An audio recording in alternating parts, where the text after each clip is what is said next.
नमस्कार, आप देख रहे हैं BDF न्यूज़ की क्राइम सीरीज खलनायक। आज के इस खास एपिसोड में बात होगी पंजाब में आतंक का पर्याय बन चुके देवेंद्र बम्बिहा ग्रुप और लॉरेंस बिश्नोई ग्रुप के बारे में, क्योंकि इन दोनों ही ग्रुप ने पंजाब पुलिस की नाक में दम कर रखा है। देवेंद्र बम्बिहा, जो कि 5 साल पहले एनकाउंटर में मारा जा चुका है, बावजूद इसके देवेंद्र बम्बिहा ग्रुप इतना ज़्यादा एक्टिव कैसे है?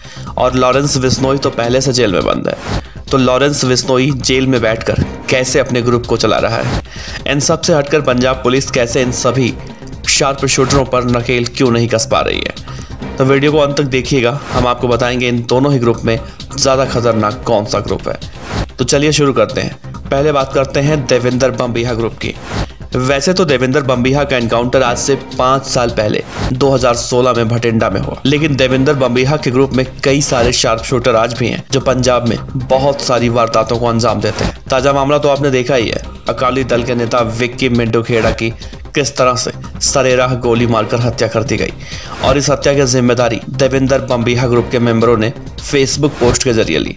तो सवाल उठता है कि जब देवेंद्र बम्बिहा एनकाउंटर में मारा जा चुका है तो उसके ग्रुप को कौन चला रहा है? आपको बता दें कि देवेंद्र बम्बिहा ग्रुप को लकी उर्फ गौरव पटियाल नामक गैंगस्टर हारमोनिया में बैठकर चला रहा है, और ये ग्रुप इतना खतरनाक है कि पंजाब में अगर किसी की भी ये ग्रुप हत्या करता है तो अगले ही पल फेसबुक पोस्ट के जरिए बताता है और हमले की जिम्मेदारी भी लेता है। इसी तरह से पंजाब पुलिस की नाक में इस ग्रुप ने दम कर रखा है। अभी हाल में ही हमने आपको बताया था कि किस तरह से पंजाब में 2 लड़कों की हत्या की गई थी, और बाद में फेसबुक पोस्ट के जरिए ये भी बताया गया था कि इन दोनों की हत्या गलती से हो गई, मारना किसी और को था और हत्या इन दोनों की हो गई, और फिर माफी मांगी गई थी।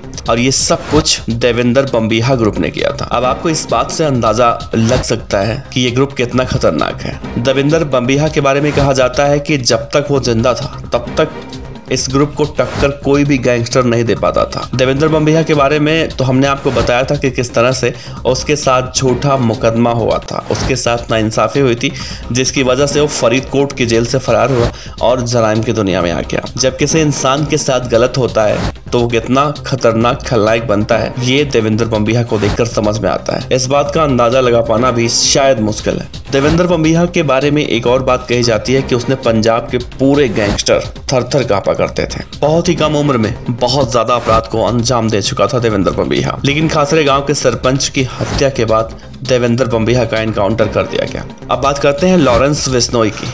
तो लॉरेंस बिश्नोई भी कोई छोटा मोटा गैंग या गैंगस्टर नहीं है। लॉरेंस बिश्नोई वो गैंगस्टर है जिसने 4 राज्यों दिल्ली, पंजाब, राजस्थान और हरियाणा, इन 4 राज्यों में अपनी दहशत फैला रखी है। हालांकि लॉरेंस बिश्नोई तो जेल में बंद है, लेकिन जेल से बैठकर ही इन सभी राज्यों में कई सारे अपराधों को अंजाम देता है। लॉरेंस बिश्नोई भी अभी 29 साल का है, और कारनामे ऐसे कि कोई भी सुने तो पैरों के नीचे से जमीन खिसक जाए। लॉरेंस बिश्नोई पहली बार तब चर्चा में आया था जब उसने सलमान खान को धमकी दी थी। उसके बाद वो बहुत कम समय में जराइम की दुनिया में अपना सिक्का जमाने में कामयाब रहा।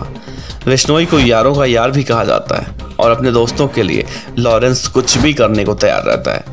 विक्की मिंटू खेड़ा भी लॉरेंस बिश्नोई का दोस्त था, और लॉरेंस बिश्नोई ने अब विक्की मिंटू खेड़ा की मौत का बदला लेने के लिए फेसबुक पर बम्बिहा ग्रुप को वार्निंग दी है।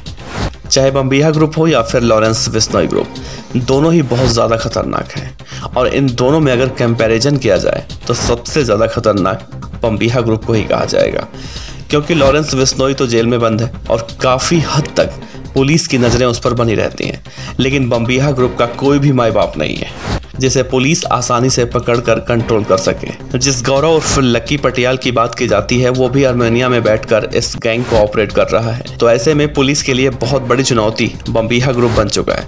आपको क्या लगता है, लॉरेंस बिश्नोई ज़्यादा खतरनाक है या फिर बम्बिहा? मुझे तो लगता है कि बम्बिहा ग्रुप ज़्यादा खतरनाक है। खैर, अपराधी दोनों ही हैं, और दोनों ही ग्रुप सिर्फ और सिर्फ अपराध को अंजाम देते हैं, तो इन्हें कहीं से सही तो नहीं कहा जा सकता, लेकिन सच्चाई तो ये भी है कि जराइम की दुनिया में दोनों ही ग्रुप हैं, जिनकी वजह से आए दिन कई सारे बेगुनाहों को अपनी जान गंवानी पड़ती है। हमारे जहन में अक्सर ये सवाल आता है कि जब पुलिस के पास इतनी सारी टेक्नोलॉजी है तो इन सारे गैंगस्टरों को पुलिस पकड़ क्यों नहीं पाती है? जेल में बैठकर कैसे ये सभी बदमाश इतनी बड़ी बड़ी वारदातों को अंजाम देते हैं?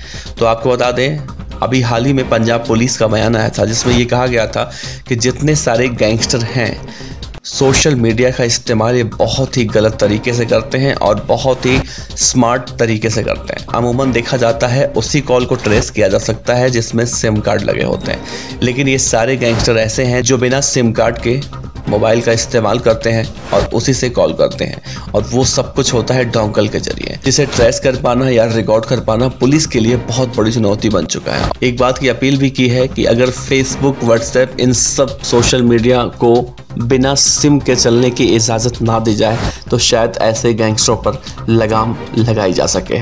फिलहाल आप नीचे कमेंट बॉक्स में ये जरूर बताइएगा कि देवेंद्र बम्बीहा ग्रुप या लॉरेंस विश्नोई ग्रुप में कौन ज़्यादा खतरनाक है। हमारी नज़र में तो देवेंद्र बम्बीहा ग्रुप बहुत ज़्यादा खतरनाक है, क्योंकि देवेंद्र बम्बीहा ग्रुप का कोई भी ऐसा माई बाप नहीं है जिसे पुलिस पकड़ कर उसे जेल में डाल सके या फिर उसे कंट्रोल कर सके।